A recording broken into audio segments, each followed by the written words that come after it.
Estamos en el episodio 38 y en el séptimo en la saga que hace a la historia de la deuda.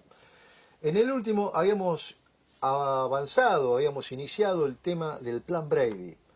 Héctor, ¿cómo termina esta película del Plan Brady? Bueno, ¿qué tal, Santiago? Mira, estrictamente hablando, la película del Plan Brady, como la de la deuda, no terminó. No va a terminar, y a menos que ocurra un hecho extraordinario motivado por algún cambio de la clase política, no va a terminar nunca, porque la trampa de endeudamiento perpetuo está lograda para que el deudor nunca deje de ser deudor. Esto es para tirarte abajo el ánimo a vos y a todos los oyentes para que no tenga la más mínima esperanza de que vamos a salir de esto por un milagro del cielo. Perdón que sea tan crudo, pero es la realidad. Nadie puede esperar. Sí, puedo ponerme a rezar y esperar que ocurra alguna catástrofe. También puede estar un meteorito, etcétera. Pero tal como están las cosas, no se van a revertir. Es más, un poco yo me he detenido mucho en este tema de Menem por lo que decíamos al principio. Su homología, no analogía, su homología. Sabés que la diferencia entre, bueno, a los oyentes, la diferencia entre analogía y homología es, analogía es cuando el parecido se da sobre hechos externos o casuales. Homología es cuando responden a la misma naturaleza. Entonces acá estamos en un problema de homología Menem-Milei. Lo que estamos viendo ahora es una repetición de tono. Estamos, insisto, esta es la versión. Más que procesos análogos, son procesos homólogos. Homólogos, exacto, eso es lo que estoy diciendo.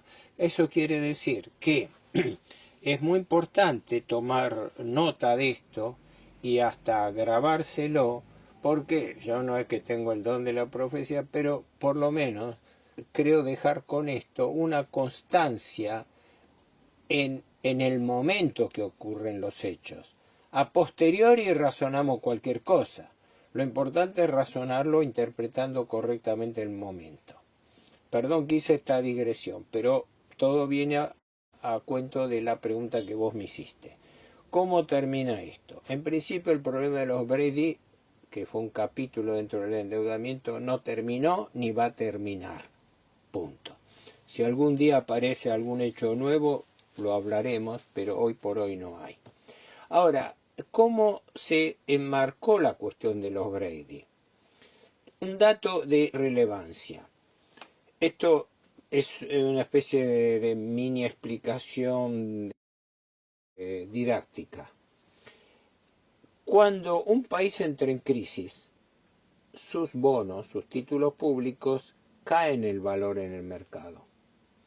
Bajan, y cuando bajan mucho se lo denomina bonos basura. Bonos basura viene de la relación de cotización. Los bonos son un pagaré del Estado. El pagaré del Estado dice 100. Las láminas de los bonos normalmente se emiten por 1000 unidades. 1000 pesos, 1000 dólares, etc. Es más o menos el pagaré típico del Estado, 1000 unidades. Número redondo. El número redondo, pero hay de todos valores, ¿no? Como la Argentina tiene emitido, no sé, entre 150 y 170 bonos diferentes. Cada uno tiene fecha de vencimiento, condiciones, tasa de interés diferentes, jurisdicción, etcétera. Pero en promedio, digamos así, la deuda actual paga un promedio de un 8% nominal en dólares, lo cual es muy alto a nivel internacional. ¿De intereses? De intereses, porque la tasa de interés promedio internacional está en la mitad. Claro. Esa es la tasa que estamos pagando ahora. La gente no sabe que el gobierno ha hecho este plan de ajuste para pagar intereses. Todo el superávit fiscal primario que se hizo a costa del plan de ajuste Milei se hizo para pagar intereses de la deuda. De capital no se paga un centavo porque no hay plata. Como siempre. Como siempre. Pero con un agravante, que la Argentina pagó el año pasado, según versiones periodísticas de base de datos oficiales, unos 12.000 millones de dólares de intereses. 12.000 millones, que fue todo lo que como una victoria pírrica se obtuvo. El ahorro. El ahorro que se obtuvo con el sacrificio de bajarle la plata en los sueldos a la gente, de bajar las jubilaciones, de bajar los planes sociales, de cortar obras públicas, con todo... El primer año del gobierno de Milei se pudieron lograr 12.000 millones de dólares y eso se fue por la... menos de poco eso. menos, pero se fue por la canaleta de los servicios de los intereses. Claro, exactamente el superávit fiscal primario, es decir, ingresos menos gastos totales, el saldo sin computar intereses daba 10.300.000, 10.34 billones. De esos 8.600, más de las 2/3 partes, se usaron para pagar intereses de la deuda. Sí. Y el 1.700.000 restantes se utilizó para comprar anticipadamente dólares para tener depositados en el Bank of New York, en el BONI, para pagar los intereses que iban a caerle a los fondos buitre en enero. Así que todo este sacrificio que está haciendo el pueblo argentino es para pagar intereses de la deuda. Lo vimos en el episodio 30 y 31. Exacto. Bueno. Por eso. Ahora volvamos al tema de tu pregunta. Del plan Brady. ¿Qué pasó con el plan Brady? En la época del plan Brady, antes, cuando terminó la crisis de Alfonsín, los bonos, obviamente, cuando un país está en default, cae su valor. Y los bonos cotizaban entre un 15 y un 30% de su valor nominal. Esto es que si vos ibas a la bolsa y alguien te lo vendía, un bono por valor 100 lo podías comprar por entre 15 y 20 dólares o pesos su valor. Eso es lo que se llama bonos basura. ¿Por qué? Porque el bono vale una ínfima parte. Es lo mismo que si vos emitieras un pagaré por 100, pero no lo podés pagar. Entonces va pasando de mano en mano, sí va pasando, pero como alguien sabe que ese valor no se recupera, te pide un descuento y te lo compra uno a 60, otro a 40, otro a 40, al final el bono termina siendo un pagaré basura. Bueno, lo mismo pasa con los bonos.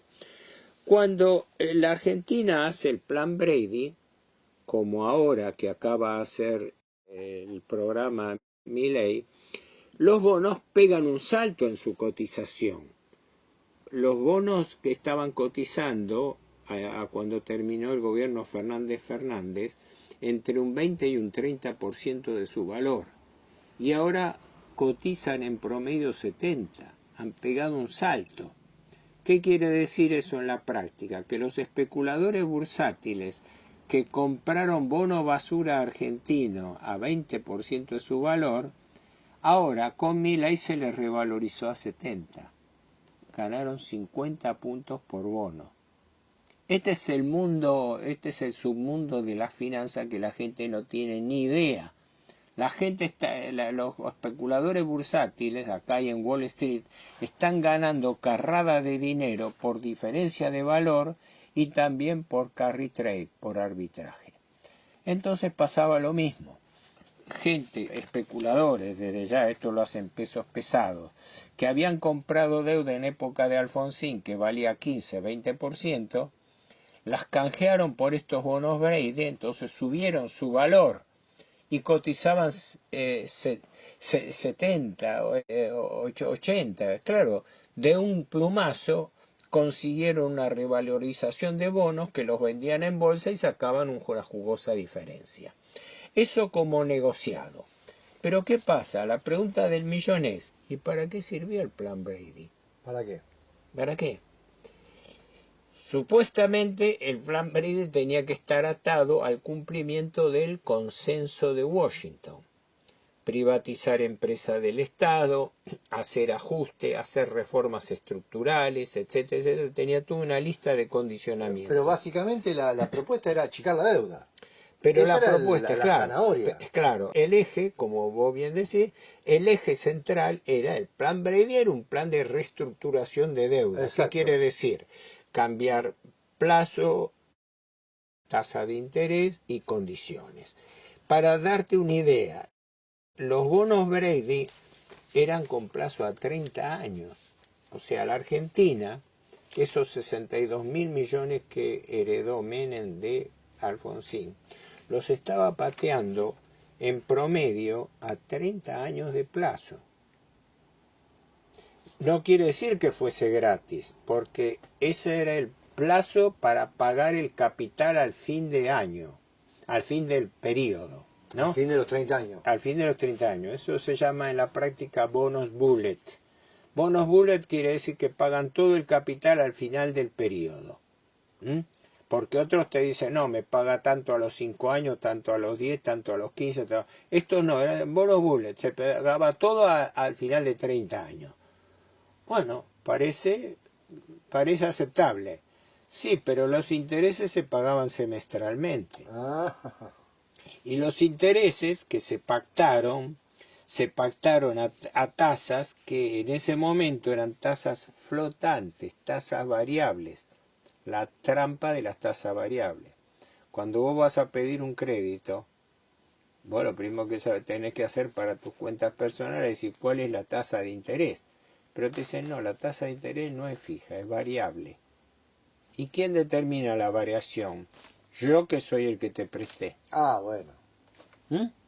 Así se contrajo el Plan Brady. Y el Plan Brady se hizo a tasa flotante, que en ese momento la tasa flotante se tomaba la tasa LIBOR o LIBO. La tasa LIBO, que es la tasa de referencia interbancaria de Londres, que se toma como referencia internacional y que en ese momento estaba alrededor del 4%. Hoy estamos pagando tasas del doble, del 8%, ¿no? Pero tasas del 4% más prácticamente un 13, 16 avos, 81, 25, más un punto más de regalo a los acreedores. Es decir, tendrían que pagar una tasa internacional del 4%, pero le cargaban un 1%. Pero la trampa no estaba en el 1%, la trampa estaba que lo estaba tomando a tasa flotante. ¿Me explico? Así que el día de mañana podían recargarle lo que se les antojara. Y así pasó. Y así pasó. Y así pasó, claro. De allí se firmó un cheque en blanco. Ahora, eso era para los bonos que había, no vamos a entrar acá porque es muy complejo ¿En analizarlo. qué año se le disparó la tasa al menemismo? No fue fuerte. Hubo una crisis que ahora vamos a hablar, la crisis mexicana del 94-95. Claro, cuando hay un alboroto internacional suben todas las tasas. Cuando la Reserva Federal modifica la tasa de los bonos federales de Estados Unidos también, pero eso no lo puede saber nadie cuando se da. Pero hubo episodios y la Argentina terminó pagando tasas del orden del 10-12% en dólares, que son una brutalidad. Por eso la Argentina es el país que paga tasas de interés más altas del mundo. Pero, ¿qué ocurre? Sin marear a los espectadores. El Plan Brady fue hecho canjeando esos bonos viejos impagables que estaban cotizando a bonos basura y que el gobierno Alfonsín no los había podido pagar.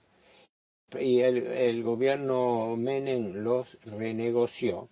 Los renegoció en tasas con unos condicionamientos altísimos. Pero, un paréntesis. Sí. ¿No podía un gobierno apenas nacional, no muy nacional, rescatar esos bonos devaluados? ¿El Estado no podía tratar de rescatarlos en vez de renegociarlos al valor nominal? Esa pregunta es curiosa, porque prima facie es la lógica. Si los bonos están valiendo cualquier cosa, señores, compremos nosotros. Sí, pero una vez un director del Banco Central dijo una cosa en una conferencia que estaba. Falleció hace tiempo, un hombre muy centrado, lo escuché muy pocas veces, y en particular una de apellido Espósito.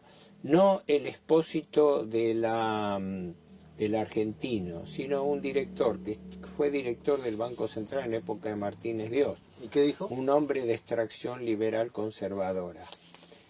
Y alguien o le preguntó en una conferencia o él lo sacó en una conferencia diciendo Claro, dice, porque los bonos argentinos que están valiendo muy barato, se cotizan muy bajo en el mercado secundario. Claro. El mercado secundario es la bolsa. Claro. Entonces podría darse el caso de que el país deudor compre su propia deuda más Exacto. barato. Sí. Cosa que podría pasar con México y todo. Pero hay un detalle. El mercado de bonos secundarios no es un mercado libre. Hay 50 empresas en Wall Street que manejan ese mercado. El que no es del club de la deuda de bonos usados no entra. O sea, no se puede hacer ningún negocio sin pasar por esos 50 brokers especuladores de bolsa de Wall Street y de Londres. Primera restricción. No es que vos podés entrar y comprar una, aunque seas el Estado argentino. Tenés que hacerlo a través de un broker, de un operador de bolsa. Son una oligarquía, Y una suerte de oligarquía que manejan negocios ellos oligarquía mismos. financiera. Claro. Y después dice, eso es inviable porque entre esas 50 empresas tienen, entre otros códigos, que nadie le vende bonos al Estado endeudado. No te lo venden. Ah, sí, el bono se cotiza bono basura, pero si el país quiere mandarse, por así decirlo, la viveza de comprar su propio bono, De rescatarlo. le dicen no. ¿Por qué no? Porque por eso el secreto es todo. Por eso la deuda es secreta. Porque estas cosas son especuladores. Ahora, estas cosas no son impersonales. Estas cosas las manejan gente con un nombre y apellido. ¿Me explico? No es que ocurrieron de casualidad.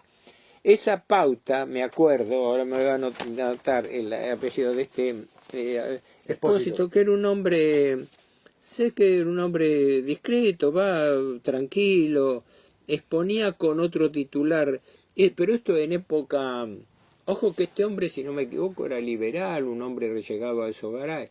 Después yo, como era lógico, en ese momento era muy joven, me acerqué a hacerle preguntas a él y todo, porque imagínate, yo iba a conferencias y tomaba nota de todo, pero fue uno de los primeros que con toda naturalidad expresó cómo se maneja la bolsa. Es así, punto. No podés opinar nada. Entonces, esa alternativa de que el país compre su propio bono, descartado. ¿Por qué? Porque la oligarquía financiera que controla la deuda pública internacional está coaligada entre sí. Está bien. Pero me fui está mal. lejos. Decía que había un problema. Los bonos habían caído. Cuando la Argentina se encuentra con el problema de, con la ventaja supuesta de firmar un plan Brady, los bonos suben de su valor. Entonces los bancos mejoran su posición. Esos mismos bancos que tenían la deuda nominativa argentina, que vos decías, pasa a ser una deuda anónima, pero la retienen los bancos. Nada más que en su activo, en lugar de decir deuda contra el Estado argentino, va a decir bonos, títulos públicos del Estado argentino. Pero los títulos públicos se pueden vender más fácilmente. En consecuencia, el gran cambio del plan Brady, que lo hemos visto la vez pasada, consiste en que la deuda nominativa del Estado argentino se transformó en deuda anónima en bonos, en títulos públicos, a 30 años. Entonces, listo, perfecto para los bancos, se frotaban las manos porque habían conseguido lo que querían. Hacer anónima la deuda que había sido contraída en forma altamente irregular. Y más fácilmente transable. Y más fácilmente transable porque entonces transaban títulos, chao. Con eso se perdió lo que yo digo el árbol genealógico de la deuda. ¿Por qué? Porque entonces todos los años a su vencimiento esos títulos cambiaban de mano y podían ser transmitidos de una persona a la otra y cambiaban de mano 20 veces. Y cambiaban de mano en manos de testaferros, ni siquiera. Porque, si me permite, para aclararle a la gente, sí.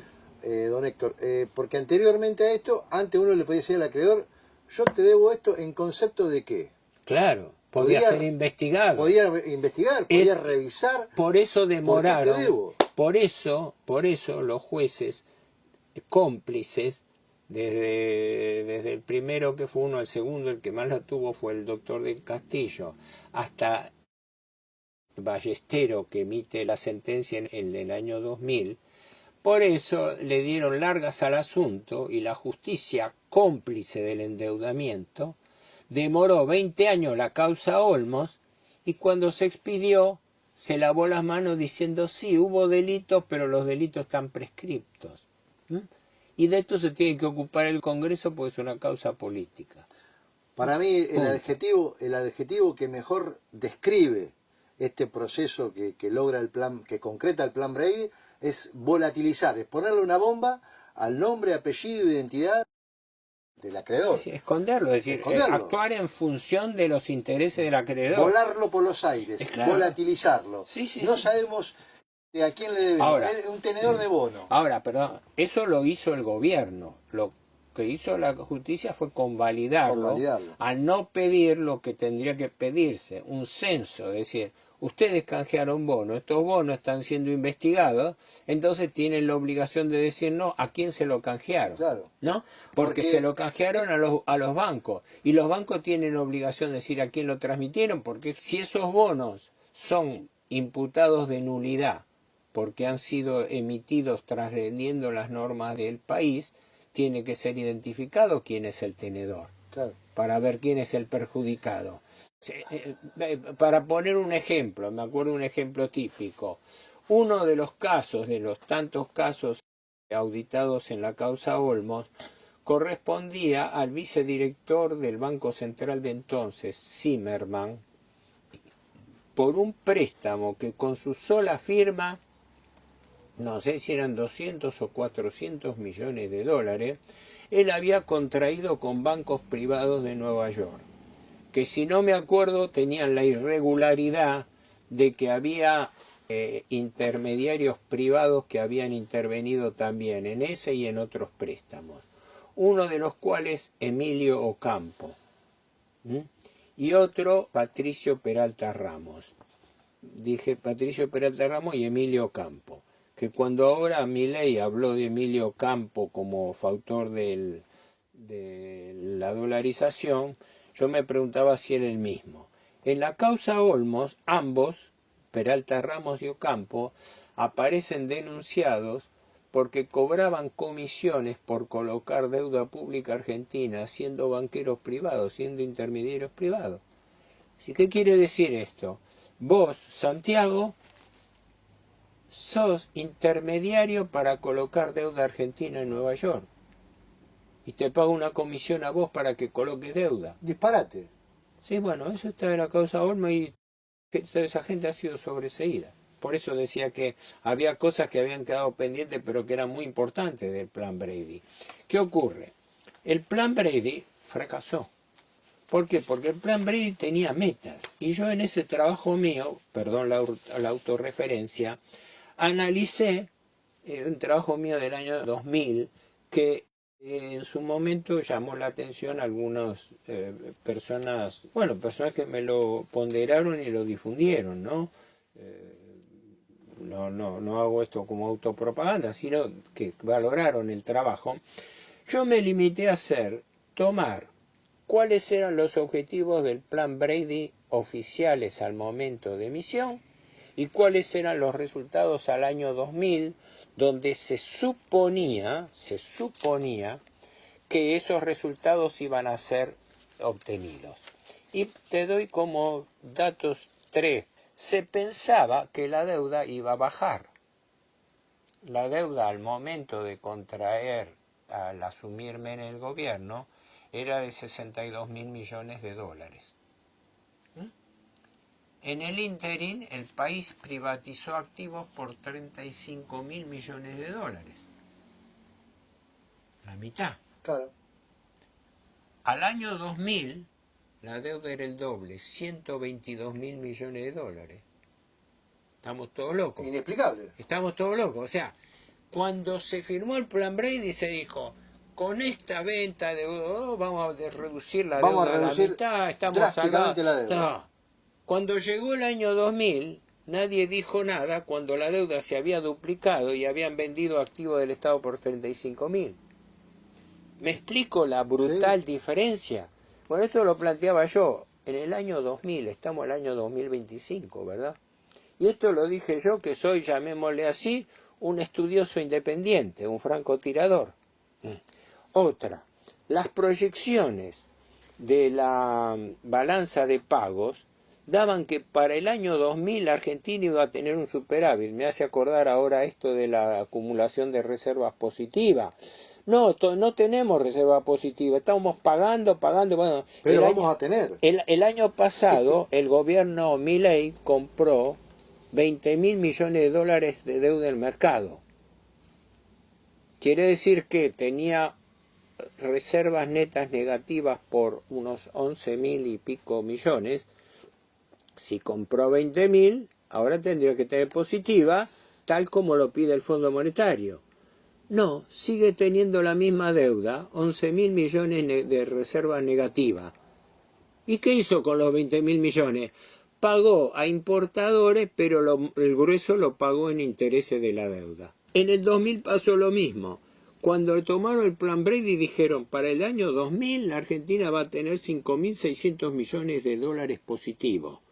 Cuando llegó el año 2000 tenía 15.500 negativos. Y nadie dijo nada. Tercero, intereses. A esa época le tocarían a la Argentina pagar 1.300 millones de dólares por año de intereses. Cuando llegó el año 2000 se estaban pagando más de 6.000 millones de dólares. Todo, y así podemos seguir. El coeficiente PBI iba a ser del 7.7%. Cuando llegó el año 2000 era más del 40%. Todos los datos del plan Brady fallaron. Y es el día de hoy que hay gente, funcionarios, Que lo defiende y estudiosos, reivindica. que tienen la cara lo suficientemente dura como para seguir diciendo o dando a entender que el plan Brady fue un éxito y que hay que repetirlo. Y este actual gobierno pondera al gobierno. Vos fíjate que el discurso del presidente Milei es el presidente Menem como modelo. Y me parece que va a ser el modelo de su propia gestión. Sí, perdóname. Que como usted dice, tiene la cara como un yunque, la cara como una vigornia, dijera un amigo. Realmente no se puede creer. ¿Le parece que redondeamos este tema y hacemos un nuevo capítulo para cerrar el menemismo? Está bien, porque hay aspectos extrafinancieros muy importantes que juegan en este contexto, porque esto no ocurría dentro de una gestión neutra. Yo no me pongo acá a analizar la cuestión política, pero sí aquellos aspectos de la cuestión política que tienen relación con estos hechos financieros. Pero permitidme mostrar algunos temas para que la gente se dé cuenta cómo evolucionó la deuda durante el gobierno Menem.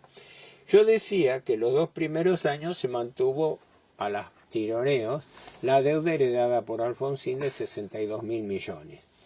Pero aquí que con el plan Brady la deuda empieza a subir. Entonces en el año 93 de 62 había pasado a 72, 10.000 millones más. Al año 95 había pasado a 98.500, a 100.000. Al año 96 había pasado a 110.000. Al año 97 a 124.000 y así sucesivamente. El gobierno Menem, porque estos son datos informales, el gobierno Menem oficialmente, porque yo me baso en cifras oficiales, tomó la deuda de Alfonsín en 62.000 millones, repito, privatizó aproximadamente, nunca se sabe cuánto se privatizó realmente, pero se estima que puede haber estado en unos 35.000 millones de dólares, pero la deuda subía al doble, a 122.000 millones. Esa es la deuda que Menem le transfirió a De la Rúa. Esto es concreto. Menem, con el plan Brady, duplicó la deuda en lugar de bajarla. Y además privatizó empresas del Estado. Provocó un atraso cambiario, provocó aumento de la pobreza, aumento del desempleo, recesión por liberación de importaciones, Desindustrialización. desindustrialización, desmantelamiento del sistema ferroviario.